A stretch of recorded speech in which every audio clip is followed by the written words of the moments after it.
How's it going, everybody? Welcome back to New Mexico State Men's Basketball News. I'm Marshall, and today I'm going to be detailing the Aggies' first win of the season, first official win. They won last week against Western New Mexico, but it was just an exhibition game, so it didn't count. But last night's game against the Mexico Highlands did. So I'm going to give you guys all the details and just how they got it done. First things first, I want to talk about the starters for the first official game. Emmanuel did start instead of Edward. Edward started in the exhibition game. Other than that, the starters were the complete same. Christian Cook, Zadi, and Deontay were the 1 through 3. Robert ran the 4, played very well. We had Emmanuel at the 5, which I like. I thought that he was going to be the starter going into that exhibition game, but I think coach just wanted to try something different. Emmanuel's looked the best out of all 3 of our posts, him, his brother, and Edward. But again, that's likely to change throughout the season. All it takes is one big game to gain some confidence and earn your right to be in the rotation or be in the starting lineup. I believe Emmanuel is the older brother of Nate. Nate had a great game though off the bench. He had 4 points, but he also had 12 rebounds. So he would have just scored a little bit more, would have had a double-double. I believe both of his points were dunks, or at least one of them was. He had a nice dunk at the beginning of the game, which you guys probably have seen the highlights or seeing it right now possibly. Emmanuel had 8 points and 6 boards, so he was active on the glass. I wouldn't say it was a near double-double, but I wouldn't be surprised if he gets double-doubles throughout the season. Edward played about 8 minutes off the bench, only took 1 shot, and it was kind of weird. You guys will probably see the highlights too. He kind of tapped it in. It was like where he was going for the rebound and kind of accidentally went in, I believe. It's kind of hard to tell from the student section because a little bit farther, obviously. But he scored 2 points. His first 2 points as an Aggie. But he only took 1 shot. That was the only shot he took. So he's shooting 100% from the field. It would be nice for him to be a little bit more aggressive, try to get some more, paint touches and score in the paint, especially against a Division II opponent. Take advantage of him being a lot bigger than a lot of the guys. Robert Carpenter was our leading scorer yet again, just like last game. He had 18 points, hit 4 threes, shot really well from the field, shot efficiently just like Christian Cook. He had 15 points on 5 for 11 shooting. I believe he was like 5 for 9 from 3. So they both played tremendous. Deontay Bostic got 12 points, 2 late threes in the ball game. Well, not super late, but in the second half, like the last 10 minutes of the game, to get scoring up. He's a guy that I want to be a little bit more aggressive. He's a great facilitator, did a lot of great things. Did have I think he had like 4 turnovers. So that's, definitely a limit. Just as a team in general, they had 26 turnovers. I was listening to Coach Huden's press conference on YouTube, and he was saying if we would have limited it to half, like only having 13 turnovers, and we scored on, the other 13 turnovers that we had, he would have scored other than the turning over the ball. Could have had like 140 points. We had 93 points, 193 to 57. I was hoping that would have got 100 points, but then coach subbed in some of our bench guys or guys that are in the game like Gabe. He's going to be a solid player for us. He's going to be a great contributor. Going to be in a rotation for sure. We had guys like Jacoby Osborne who only played, late in the game, garbage time minutes. Same with Xavier Johnson and Chris Bayuku, I think he's got to say his name. I do want to see Chris get a little more minutes. Obviously not Christian Cook. He's going to be our leading minutes guy, probably one of our leading scorers or our best player. But I would like to see Chris get in the game a little bit more and just be involved. I think he's a really hard worker, not as good as some of the other guys, but I feel like he's a guy that can come in and I feel like every team. I was hoping for everybody to score, but sometimes it's just not the case. I was hoping Xavier Johnson got a bucket. I don't think he attempted one. It would have been nice for him to get a bucket. There you go. He played division basketball at UTSA not too long ago in San Antonio. And he played in New Mexico Junior Finals last year and was a solid contributor for them. So maybe he'll work his way up to possibly in the rotation. Who knows? We'll see how that all goes. I mentioned Gabe earlier. I want to talk about him a little bit. He had a great game. He had 7 points. He had 5 rebounds and 3 assists. So it was just really great point guard overall for us last night. And he's going to be our point guard for the future. Coach Huden really believes in him, that he can be a great player for us after Deontay and Zadi leave. He's going to be great for us this year too, don't get me wrong. But when those guys leave, he can be really solid for us. He's got kind of like a Scoot Henderson type build. He's about 6 foot, about the same height as me. Scoot's about 6'2" in the NBA, obviously. So he's obviously nowhere near the skill level of Scoot, but he's got a lot of strength too. He's our smallest guy height-wise, him and Zadi, but he's super strong. The dude that was guarding him, number 0 on Highlands, I believe, I think he's probably 5'7" or something. But, Gabe was way bigger than him. And then so Gabe used that to his advantage. He has some nice drives to the paint, finished through contact well. His first collegiate bucket was actually an and one. He threw it up there, went in, didn't even have to use the backboard. It was cash money. He made all his free throws. That was great. Free throws were a little bit better for the Aggies. They started off kind of slow. I think Zadi and Robert both missed their. I know Robert missed the one he had because he had an and one lay. And then Zadi missed a couple, but he also was 4 for 6. So he didn't shoot terribly from the free throw line, but definitely want to keep upping that each game. Because 67%, as a guard, not the greatest, but it's only a small sample size. He also missed the 2 last week. So if you're going to count that, he's technically shooting 50%, but the first game doesn't count. So hopefully those guys can just improve their free throw shooting, especially Robert. He's a great 3-point shooter. You would expect him to make his free throws. It was just 1 shot, so I'm sure he'll be fine. Christian Cook didn't get to the line, but he's a guy who can knock down the free throw pretty consistently. I believe he shot, high 80s or low 90s last year. And Jaden was another great free throw shooter for us last year. I believe he shot in the high 70s or 80s. I can't remember exactly. But neither of those guys got to the line. Our best free throw shooters didn't get to the line. So hopefully they can, continue to draw more fouls. But Christian's obviously a great shooter, so it's going to be hard for him to always get a lot of fouls because he's not really driving to the paint. But he can if he needs to. Like, he can, do what he has to do. But, that's not what we need him to do all the time. We have a lot of guys like our posts, forwards who can do that. Some of the guys we didn't see last night was Marvin Cox. He was, he wasn't dressed out or anything. But I don't expect him to be a big player right off the back. He's only a freshman, and he joined the team not too long ago, so I don't expect him to really get big minutes anyway. If he can get them, that'd be great. If he can work on it, that'd be awesome. Maybe in the future, do a lot of great things for us. Peter also didn't get in the game. Peter Filipovich, or Filipovich, whatever he says. I think Coach Huda said it was Filipovich at a meeting I heard or whatever. But I've heard other announcers say Filipovich, or maybe he said that. I can't remember exactly where I've heard it from. It's just a hard name to pronounce. That's why we need him to play, so we know how the announcer pronounces it, because he's got to get it right, because that's his job. But he didn't play. Apparently he's got a back injury. He didn't play last week. Coach was optimistic a little bit. He was saying in his interview after the game, saying he wanted to try to get Peter in there. But he'll try to wait for Utah Tech. He mentioned how, like, us playing against Highlands, no disrespect to them, but that was a game obviously we should have won the way we did. And so, like, if we had Peter, it would have helped out a little bit, but, not having him didn't hurt. We could have, not had Christian Cook, not had Jaden, not had Deontay. We would have still probably won the same way. We would have learned how to, evolve around them pretty well. Another thing Coach mentioned about Deontay is, Deontay might take a little bit to get used to playing with guys like Cook, Jaden, or Rob, guys that can also score the ball too, because when he was at Cal State Northridge in the Big West, he was a 15-point per game scorer, and so he's more or less the guy.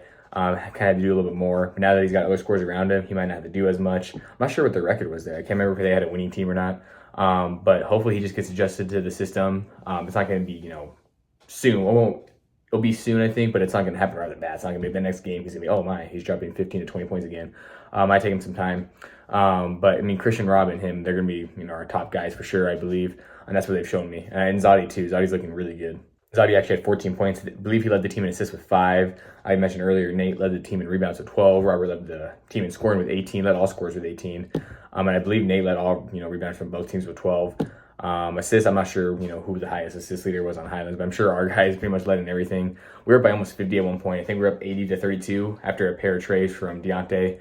And then that's when Coach started some of our guys that, hadn't seen the floor as much. And so I know a lot of people are like, oh, why did we let them score this much points at the end? But it's like a lot of guys that were in the game at the end for us don't have a lot of Division I playing experience, or none at all. Like it's like Gabe and Jacoby, their first collegiate basketball games. And Jacoby barely played last week in the exhibition, so this is his first time getting true minutes. Had a good game. He had 4 points in the about 4 or 5 minutes he played. Made both his free throws. People talking about his hairdo not being great, but hey, he made his free throws. So as long as you're making your free throws, and he had a nice little, I think that was a, what was it? Some nice little it was like a floater up the band. I can't remember exactly what it was. He did have a couple careless mistakes against his freshman. Like he had one, he should just went up for a layup, and then he tried to do like a fancy pass to Emmanuel or something. So just go up the shot, And Carl, I thought Carl, he showed promise. He didn't play his greatest game. I believe he had 3 turnovers. He also had 3 rebounds, a couple steals. Zadi had 4 steals. Carl just showed a lot of great heart. He had a bucket too as well, a nice dunk. All his points so far this season are off dunks, again, including the last game. He doesn't count as a record. He had a nice play where he did travel. I think he should have done a hop step instead of, he took 3 steps going around the defender. But he showed a lot of fancy moves. Kind of reminds me of Femi a little bit. I don't think he's anywhere, near Femi's skill level, but he can definitely get up there soon. Well, I say skill level, they're pretty similar, but Femi's obviously older, and so he's going to have more of an advantage there, and he knows how to craft his moves a little bit better. I think Carl can definitely get up there soon. Carl's a guy who looks like, I know people are talking about him possibly starting. I'm not sure if he'll start or not. Maybe he will. We'll see. Because he's definitely, I feel like he's the starter caliber on a Division I team. I'm just not sure about this team exactly, just because there's a bunch of new faces. But he showed a lot of promise. There was a lot of things, like I said, 1% for the field. I think he was over 2 or over 3 from 3. Shot's not the prettiest, but I feel like he is a guy who can probably knock it down eventually with more reps.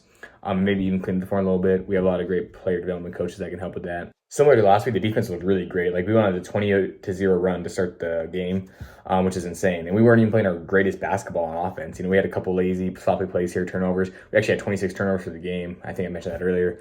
So just got to clean those things up. We're super quick, super big team, I'd say too. One thing I didn't like about the game yesterday was the refs, man. The refs were calling literally every foul known to man. Like, yeah, some of them were fouls, and they called it a flagrant on Emmanuel. When, like, literally, like, the arms got tangled up, so it looked kind of bad. But he literally went right up to the guy right after, was like, hey, you good? Checking on him. Emmanuel's a cool guy, bro. He's chill. I can't remember where he's from. I can't remember, but he's a nice guy. He's cool. I mean, I've talked to him a couple times. He's chill. Like, bro, he did not mean to do it. But of course, the rest gave him flagrant, even though he didn't mean to do it. He went right to the guy. The guy was cool with it. The guy wasn't mad. It was no heated situation. But of course, the rest, were stupid and gave him the flagrant foul. Then every little thing was a contact. Like, literally, Highlands started throwing themselves into the defender just to get the foul call. And I honestly don't even blame Highlands for doing that because they were getting every single call. So it's like, hey, if I'm gonna get these calls, I'm gonna do it. Like, you can't punish us. Oh man, talking too fast. You can't punish us for being a bigger team, a better team. Like, come on, bro. Like, they were literally calling every foul. That game would have been done probably 10 minutes earlier if it wasn't for all the foul calls. But Highlands only shot 12 for 27 from the free throw line. We shot 11 for 15, a lot better than what we did in the exhibition. A lot better of a percentage. So hopefully we just keep improving that. And hopefully the refs can just stop calling BS fouls. There's a lot of times we were getting fouled too, and they weren't calling anything. I'm like, dude, you cannot just punish us because we're a Division I team playing against a Division II team. Just because there's a difference in that, just because we had the better team, doesn't mean you can't, call fouls. Come on, man. You can't. They were calling too many fouls on us, and then they weren't calling nearly enough on them. Like, they shot 27, we only shot 15. Bruh, come on, man. One thing I was happy, like I mentioned earlier, just that 20-0 run just to start the game. I know it's against a Division II opponent. Highlands isn't the greatest team in the world. Again, a team that we, took care of business against like we should have, 193-57. But just having that fast start was awesome. Past couple years, every time we play those like non-D1 teams, I feel like a lot of times we start off slow, just like we did in the exhibition, down 13-7. But again, started off way better last game. Highlands had their stretch of the moments where they, were outscoring us like a little bit, but then we had our stretch of the moments where we just straight up dominated. Like I said, we were almost up by 50. No doubt in my mind, if coach would have kept our starters in the whole game, probably would have got to like 110 points, possibly would have won by like 60 because we were up by 48 with like 8 minutes left, I believe. But again, I mean, any smart coach would take those guys out at that point because, like, hey, you don't want to risk injury. There was actually a stretch where Robert was in for a while, and I was like, oh, they're probably going to sit Robert for the night. And then he came in right after. He did put in Deontay, like, right at the end. It was kind of funny because I'm like, Deontay's over here. Like, he's proven to be a, really good Division I basketball player. Like I said, averaged 15 points per game last season at Cal State Northridge, averaging, 12 points right now because it's just one game. He's playing against all these, like, because, Highlands put their bench guys in. So it's like Deontay, this starting, D1 point guard against Division II bench warmers. It was kind of funny. He was only in there for like just to dribble the ball out, kind of handle it because, the Aggies kind of had a hard time breaking the press with all the young guys in. We also put in Jaden at the end so he could like kind of be a leader for those guys, which I thought was good. But hopefully those guys that, are in the rotation or like right at the end of the rotation are the guys that aren't getting minutes.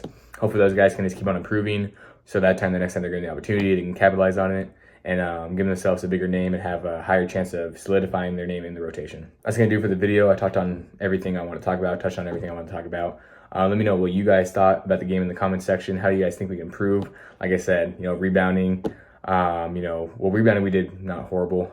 We gave a little bit second chance points here and there. Another thing, like I've been saying multiple times, is turnovers, just limiting that. I think it's definitely something we'll limit as we play against better teams. We'll start to improve and be like, hey, let's take care of the ball a little bit more. We can't afford to, mess up against guys like this. Robert put it perfectly, like, we saw rebounding them a lot, but we gave too many second chance points to them, more than we would like to. And then against better teams, a guy like Utah Tech or Texas A&M Corpus Christi that we play next, those guys will take advantage of it more just because they're better teams, they're Division I solidified teams. And then just the fouls, like I, already said, I'm not really too mad at it. I feel like the rest, if they were calling a fair game, I wouldn't be that mad at it. I was more mad at the rest for anything because half the calls were good, half of them were not good. I let them know after the game. I was like, bro, y'all are trash. I don't know if they heard me, but I just yelled at them because I was pissed off. I know we were already up by a lot, but that was frustrating to me because I was like, dude, just stop calling every little foul known to man. You can't punish us for being bigger. Like I said, they were literally, if you were at the game, you saw it. Like the last play, I think number 13, all his points were free throws, by the way. He was 7 for 12 from the free throw line. All his points were free throws. He just kept throwing himself into the defenders. I'm like, dude, come on, dog. He's actually a tall guy too. He just wasn't like as strong. Like, he was like a little bit taller than Gabe, but Gabe was stronger, so he just thought he could, finesse, which he kind of did. Pretty stupid though by the refs. So get better refs. That's gonna close for the video. Sorry for going on a little rant there at the end. I was just really upset about that. Let me know if you guys were upset about that. And again, just let me know what you guys thought about the game in general, and I'm out.